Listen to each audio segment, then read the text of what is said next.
U.S. accuses Apple of monopolizing smartphone market in sweeping lawsuit.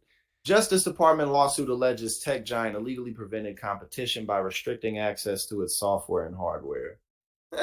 You can see the pettiness. I always laugh at the petty beef between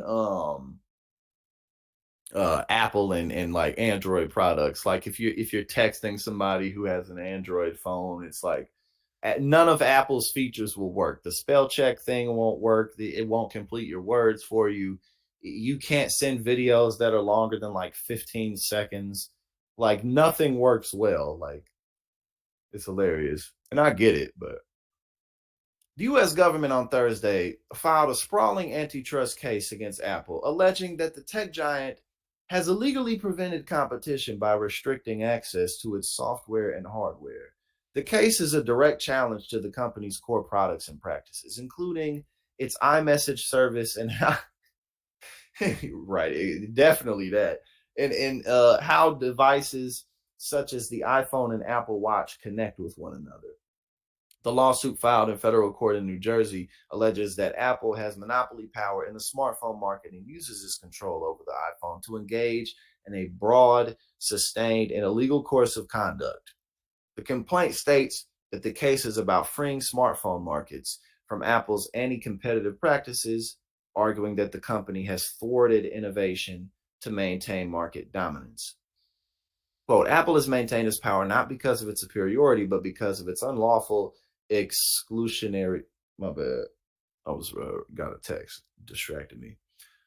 Apple has maintained its power not because of its superiority, but because of its unlawful exclusionary behavior, the U.S. Attorney General Merrick Garland stated in a press conference on Thursday. Monopolies like Apple's threaten the free and fair market, which our economy is based. The U.S. Department of Justice's suit against Apple is a landmark case targeting the most valuable publicly traded company in the world. It follows a raft of antitrust suits aimed at big tech. Amazon, Apple, Meta, and Google have all faced investigations from regulators in recent years, both in the United States and Europe, over allegations that they have consolidated power while illegally stifling competition. All boast market capitalizations above $1 trillion. Woo! Sheesh. Central to the case is whether Apple's strategy of blocking rival companies from accessing various proprietary features, such as its iMessage instant messaging service and Siri virtual assistant, constitutes anti-competitive practices. The case will also examine whether Apple, making its devices easily integrate with each other, but not with non-Apple products, creates unfair hardware limitations that block competitors from the market. Oh yeah, this is definitely. I mean, like I you see this like for instance, I have an iPhone, but I don't have an Apple laptop. I don't have Apple products for my laptop. So when I'm making content of whatever kind, like if this was an Apple computer, I could just plug in my phone and sync everything straight to it. But you can't do that. Like I can't send videos that are longer than like a minute and 15 seconds, and I have to break everything up like that. So yeah, no, definitely. The Department of Justice's complaint alleges that Apple has taken several anti-competitive actions, including blocking innovative apps, diminishing the functionality of non-Apple smartwatches, limiting third-party digital wallets, and suppressing cross-platform messaging. Hell yeah, especially the cross-platform messaging, man. Texting sucks with people who don't have iPhones, and it's so unnecessary. They're just doing it to encourage more people to buy iPhones. That's the only reason they're doing it.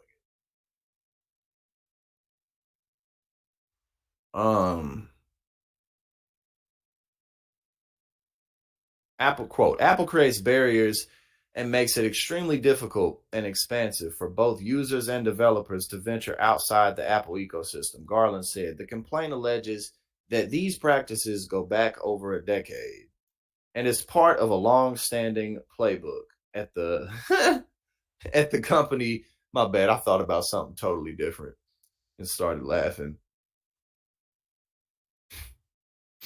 Every year they go, oh, iPhone 37. It's the same exact phone. It just, the camera's better. Literally, that's the only difference with each phone. It's a millimeter longer than the last one, and the camera can like has X-ray vision and shit.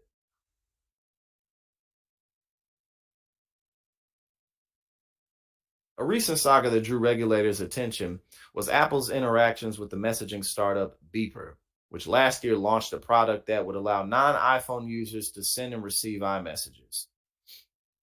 Beeper debuted its Beeper Mini app in December, but less than a week later, Apple appeared to find ways to disable the app's functions and issued a vague statement citing privacy and security concerns. Beeper tried to restore its services, resulting in a back and forth between the companies, and ultimately ended with Apple blocking outside access to its iMessage capabilities. Said, nah, bitch, you got to buy an iPhone. Fuck you. You have to buy an iPhone. Quote, as much as we want to fight for what we believe is a fantastic product that really should exist, the truth is that we can't win a cat and mouse game with the largest company on earth. No, you can't.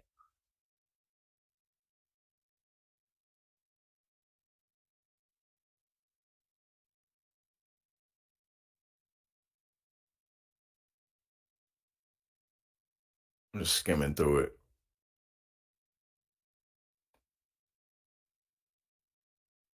The Justice Department has been looking into whether Apple violated antitrust laws since at least 2019.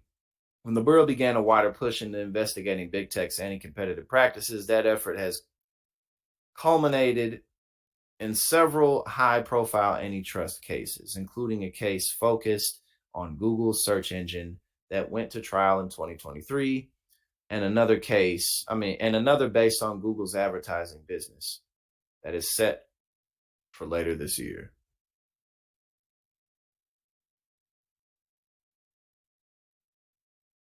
And Europe just fined Apple, but not that much money.